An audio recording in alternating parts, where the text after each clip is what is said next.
Give me a moment.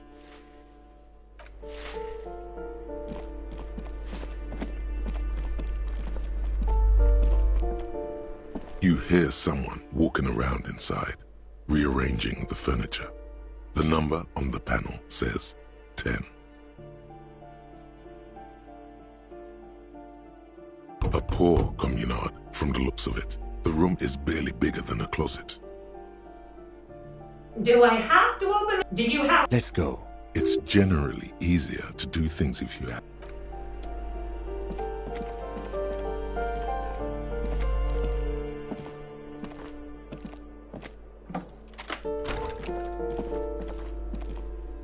A plaster cast bust depicts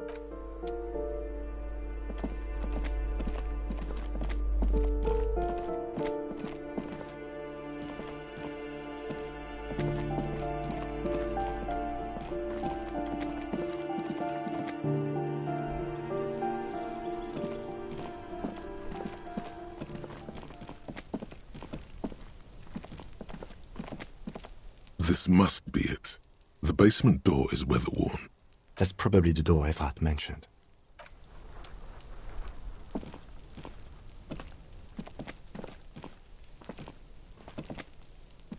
That's probably...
see a heavy steel door with the cobalt blue surface feels rough to touch. The door does not budge.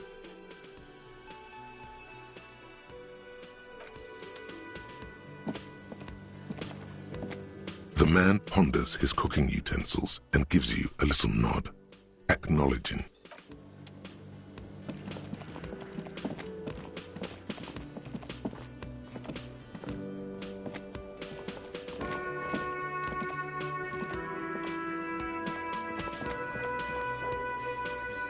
Can I help you?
Oh, hello, dear. There you are. Oh, yes. A zoologist. A cryptozoologist, to be more precise. It's a pseudoscience that attempts to legitimize research into mythological beasts and urban legends. That's one opinion, yes. And people are entitled to their opinions. She's used to playing off such insults casually, but they still affect her. My apologies, ma'am. I did not mean to undermine your hobby.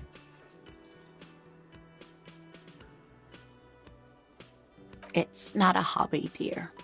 It's a subfield of zoology, one specializing in animal species that are so exceedingly rare that many assume them to be extinct or even fictitious. Searching for such species called cryptids is difficult and often thankless. Scientists are too lazy to do it. Universities these days are rarely interested in supporting real research. Oh dear, I'm not sure where to begin.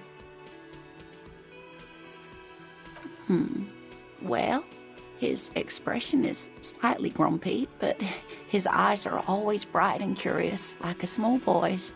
And his palms are quite coarse from all the field work, but he's quite gentle. You can't go around Revachol feeling grown men's hands.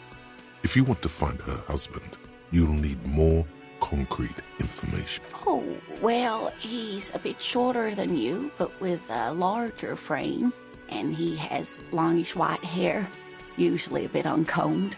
You might say wild, even. The lieutenant pulls out his notebook and begins jotting down the woman's description. One other thing, he'll likely have all kinds of field gear on him, even if he's not out in the reeds, just in case. We'll be celebrating our 16th anniversary this autumn. Not the most numerically satisfying anniversary, but I like the less obvious milestones even more somehow. Via dating agency, I'm ashamed to say. I was looking to get back into the scene after recovering from my accident. and he'd just divorced. We hit it off, and, well, here we are. She's skipping over some important parts. Perhaps you'll find out more later. I hope I've been useful.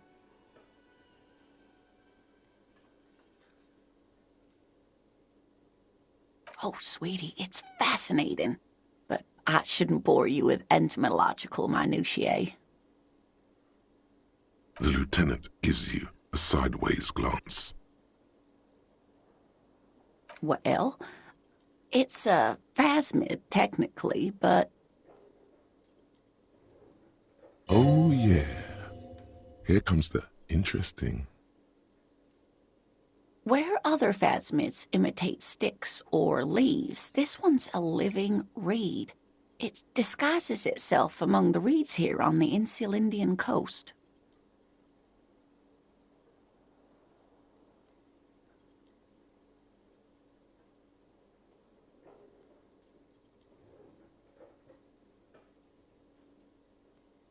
Hence its name, the Insulindian phasmid.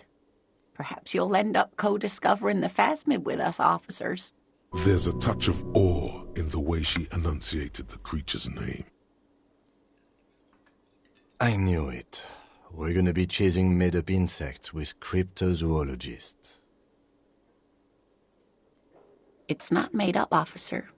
I can assure you. There's a hint of defensiveness to her retort, but also confidence. She seems to sit up a little straighter in her chair. It's simply elusive, so much so that most establishment zoologists doubt it exists at all. Oh, I doubt it. No one gets into cryptozoology for the money, sweetie. Yes, it can blend in almost perfectly among the reeds. It's not at all. Why else would it hide itself so carefully?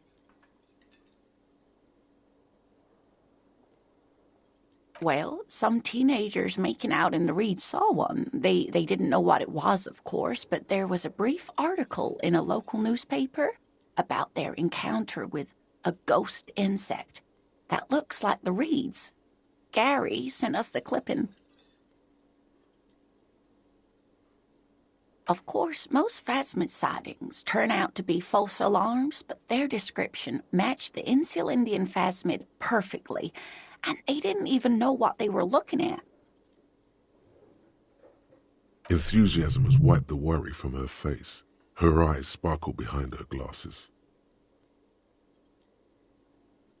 I suppose I have something of a personal connection to the Insulindian phasmid. All scientists have their little hobby horses.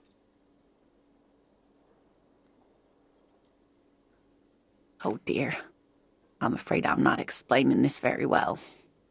It is very special.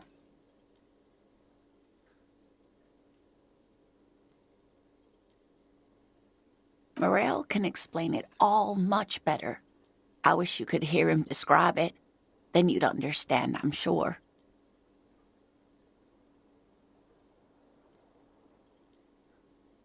Just some field work, sweetie. But they should have returned by now. The waterlock, that was broken. Could this be it? Oh, sweetie, it's nothing like that.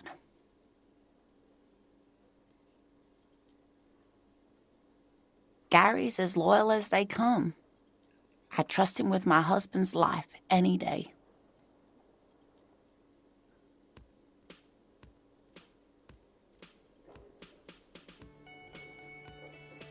Oh my, what happened to the water lock?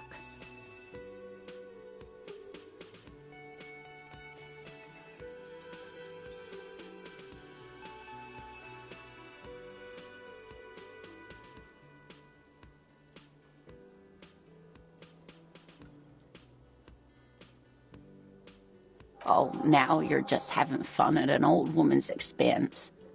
In any case, thank you for looking into this. It takes a weight off my shoulders. You're welcome, ma'am.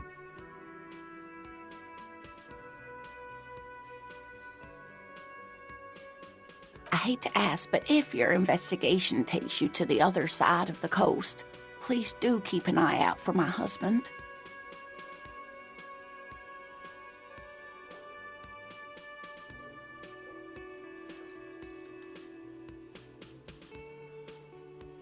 This will surely lead to a cryptozoological mystery with that extremely rare insect.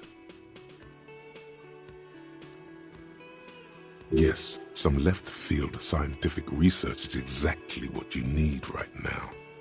Funk up that vanilla murder investigation. And if you see him, let him know Lena is waiting for him here at the Whirling. He gets so tangled up in his work that he may not know the water lock's been repaired, and it's cold out there. Oh, of course, sweetie. I understand.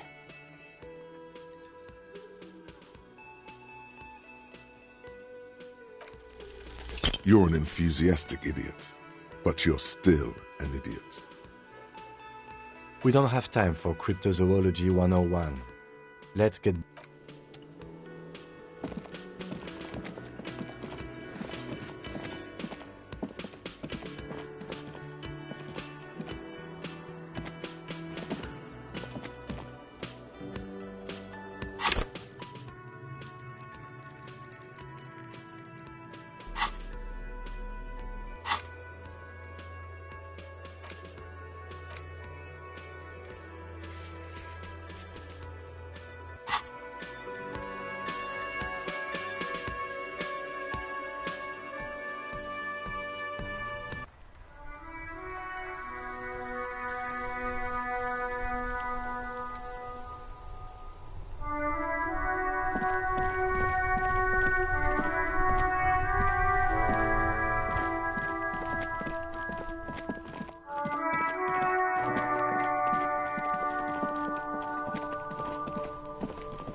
An inconspicuous pile of the roofing material, Eternite.